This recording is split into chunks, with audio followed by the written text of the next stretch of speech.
Filoteia. São Francisco de Sales. Parte 3. Capítulos 21, 22 e 23.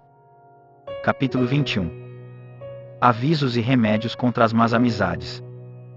Desde a primeira tentação, que teu coração sentir, por mais leve que seja, vira-o imediata e completamente para o outro lado. E com uma detestação oculta, mas firme, destas vaidades sensuais, eleva-te em espírito à cruz do Divino Salvador, e toma a sua coroa de espinhos, para fazer uma cerca, como diz a Escritura, em redor do teu coração, a fim de que, como ela mesma acrescenta, as pequenas raposas não se aproximem. Guarda-te cuidadosamente de entrar em alguma combinação com o inimigo. Nem digas, eu escutarei, mas não farei nada do que me disser. Dar-lhe atenção, mas recusarei tudo de coração. Ó Filoteia, arma-te nessas ocasiões com a firmeza mais sólida. Muito estreitamente ligados estão o coração e os ouvidos para se crer que aquele não seja influído pelo que estes recebem.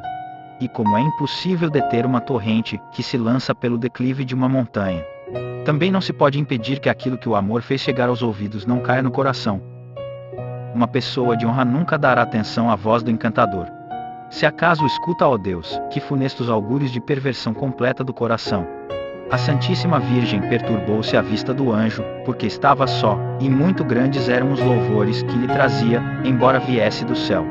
Ó Salvador do mundo, aquela que a mesma pureza teme um anjo em forma humana, e nós, que somos tão impuros, não deveríamos temer um homem, embora pareça um anjo, se nos dá louvores, cheios de adulações vãs e sensuais. Semelhantes complacências jamais serão permitidas nem justificadas por razão alguma de boa educação ou respeito. Nem mesmo se, procedendo de outra forma, te mostrares descortês e incivilizada. Lembra-te sempre que, tendo a Deus consagrado o coração e imolado teu amor, seria uma espécie de sacrilégio tirar daí a mínima parte que fosse. Renova no momento da tentação teu sacrifício, por toda sorte de boas resoluções e protestos. E conservando o coração fechado, como veado no seu esconderijo, suplica a assistência de Deus. E Deus virá em teu auxílio, e o seu amor tomará o teu sob a sua proteção, a fim de que permaneça intacto para ele. Capítulo 22. Outros avisos sobre as amizades. Sem uma íntima e grande cordialidade não se pode contrair nem manter uma amizade. E como esta cordialidade é contínua, bem depressa se começam a confiar os segredos do coração. Todas as inclinações naturais passam invisivelmente de um para o outro, pelas mútuas impressões que um faz no outro e por uma troca recíproca de sentimentos e afetos. É o que acontece principalmente quando a amizade se funda numa grande estima, porque a amizade abre o coração, e a estima dá entrada a tudo que se apresenta, seja bom ou mal. As abelhas vão colher o seu mel nas flores e, se estas são venenosas, chupam-lhe também o veneno. Imagem perfeita da amizade que, sem o notar, vai recebendo tanto o mal como o bem. Põe, pois, cuidadosamente em prática, Filoteia, estas palavras que, segundo a tradição, o Filho de Deus sempre repetia: sede bons cambiadores e bons conhecedores de moedas. Isto é, não recebais a moeda falsa com a verdadeira, nem o ouro aquilatado com o falso. Separai o que é precioso do que é vil e desprezível. Com efeito, ninguém existe que não tenha certas imperfeições, e por que razão havemos de participar, na amizade, dos defeitos do amigo? Devemos amá-lo, embora imperfeito, mas não devemos apropriar-nos de suas imperfeições nem amá-las. Porque, sendo a amizade uma associação do bem e não do mal, devemos distinguir as boas das más qualidades do amigo, como os trabalhadores do tejo separam o ouro da areia. São Gregório Nazianzeno conta que diversos amigos de São Basílio tanto o estimavam e veneravam que até chegaram a imitar seus defeitos naturais e exteriores, como, por exemplo, seu modo vagaroso de falar, seu modo de andar, seu ar severo e pensativo, e até o aspecto da barba. E nós vemos na realidade os maridos, as mulheres, os amigos tomarem insensivelmente as imperfeições uns dos outros. E os filhos dos pais, por uma certa imitação inconsciente a que a estima ou veneração os induz e conduz. Mas cada um já tem vícios de sobra, e não precisa os dos outros. E a amizade não só não exige nada disso, mas até quer que nos auxiliemos mutuamente a corrigir os nossos defeitos. Há de suportar-se com brandura as imperfeições do amigo, sem o reforçar ainda mais nelas, pelas adulações, e sem permitir que nossa alma fique contagiada por complacência. Estou falando somente das imperfeições, porque, quanto aos pecados, nem mesmo aturar os devemos no amigo. É uma amizade muito fraca, ou ver o amigo perecer, e não o socorrer, ou não ousar admoestá-lo um pouco sensivelmente, para o salvar. A verdadeira amizade não se pode conciliar com o pecado, porque este a arruína inteiramente. Como a salamandra, que se diz que extingue o fogo, se é um pecado passageiro, a amizade o expele imediatamente por um bom conselho, mas, se se trata de um pecado habitual, ele destrói toda a amizade, que só pode existir com a verdadeira virtude. Muito menos, portanto, se há de pecar por causa do amigo, o qual se tornaria nosso inimigo, se nos quisesse levar ao pecado. E bem mereceria perder a nossa amizade, se tivesse em mira perder a nossa alma. Ainda mais, um sinal certo de uma amizade falsa é o apego a uma pessoa viciosa. E seja qual for o vício, nossa amizade é sempre viciosa. Pois, não sendo fundada na virtude sólida, outro fundamento não pode ter senão o prazer sensual. Ou algumas daquelas imperfeições vãs e frívolas de que já tenho falado. As sociedades e companhias de negociantes só têm a aparência de amizade, que se firma não no amor das pessoas, mas no amor ganho. Enfim, eis aqui duas máximas divinas, que chamam as duas colunas da vida cristã. Uma é do sábio: quem tiver temor de Deus terá também uma amizade honesta. A outra é de Santiago: a amizade deste mundo é inimiga de Deus. Capítulo 23. Exercício de mortificação exterior.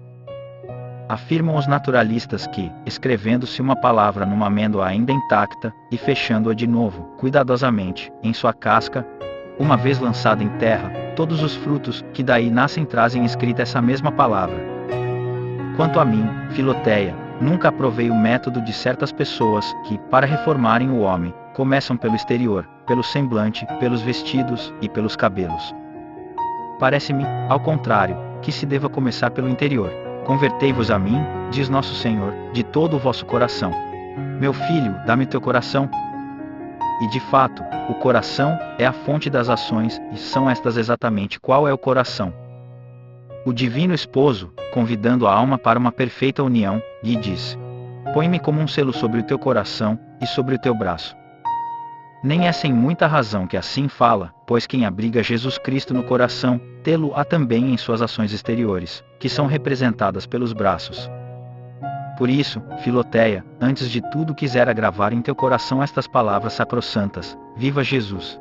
Certo de que, se o nome dulcíssimo de Jesus estiver em teu coração, em breve passará para as ações exteriores, aos lábios, aos olhos, às mãos, tanto que poderás dizer com o apóstolo São Paulo: eu vivo, mas não sou eu já o que vive, pois Cristo que vive em mim.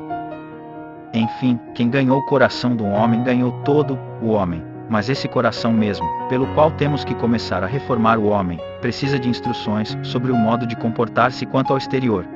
E é isso que vou fazer em poucas palavras. Se podes aguentar o jejum, fazes muito bem em jejuar um pouco mais do que a igreja obriga, porque o jejum, além de elevar o espírito a Deus, reprime a sensualidade, facilita as virtudes e aumenta os merecimentos. Grande proveito nos trazem nos mantendo no estado de mortificar a gula, e de sujeitar o apetite sensual e o corpo às leis do espírito. E mesmo que não se jejue muito, o inimigo tem grande medo daqueles que conhece que sabem jejuar. As quartas-feiras, as sextas-feiras e os sábados, foram sempre dias que os cristãos antigos tinham como dias de abstinência.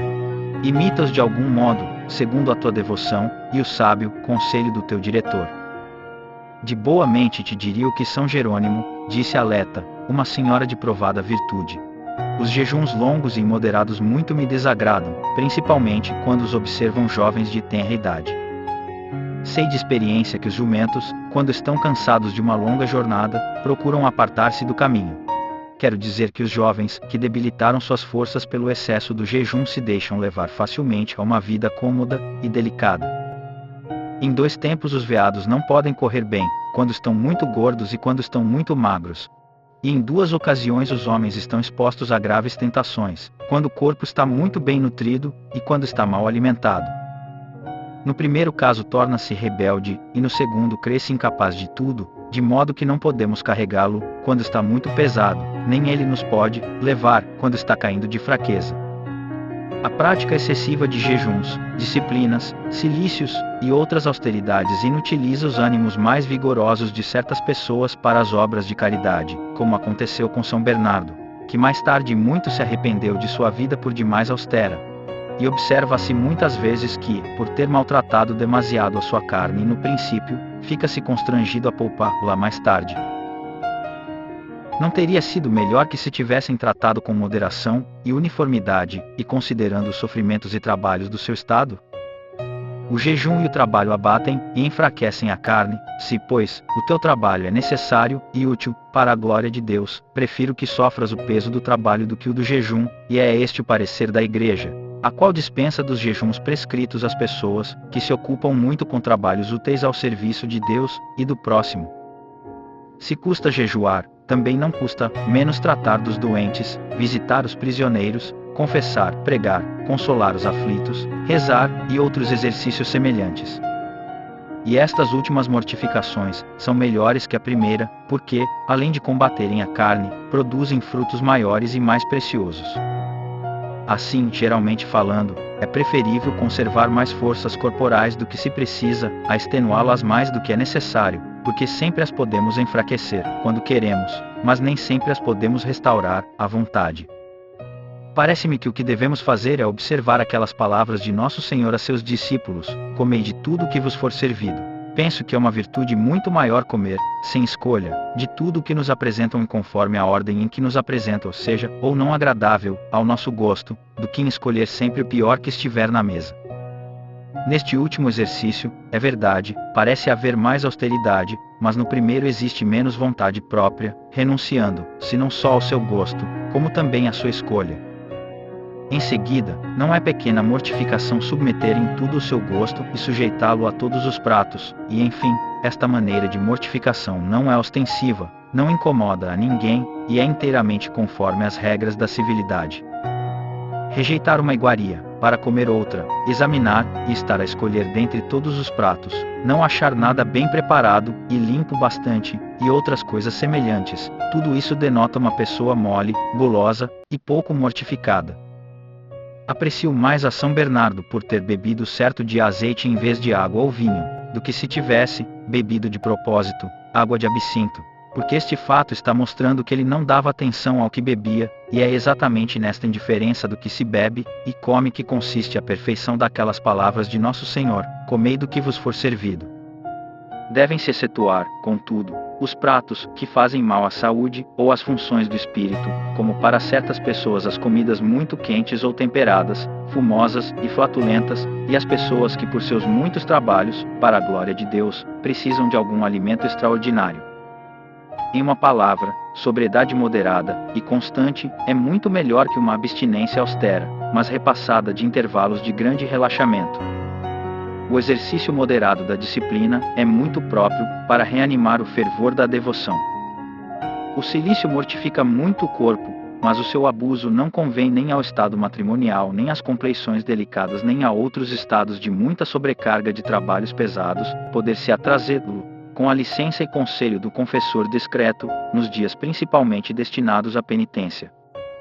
O sono há de determinar-se segundo a necessidade de cada um, devido à sua compleição, para que se possa trabalhar utilmente, durante o dia, e porque a Sagrada Escritura, os exemplos dos santos, a razão e a experiência nos dizem que as primeiras horas do dia são as melhores e as mais proveitosas, e mesmo porque Nosso Senhor é chamado Sol Nascente, e sua Santíssima Mãe a Aurora, encarecidamente aconselha que se vá deitar mais cedo, para que também se possa madrugar.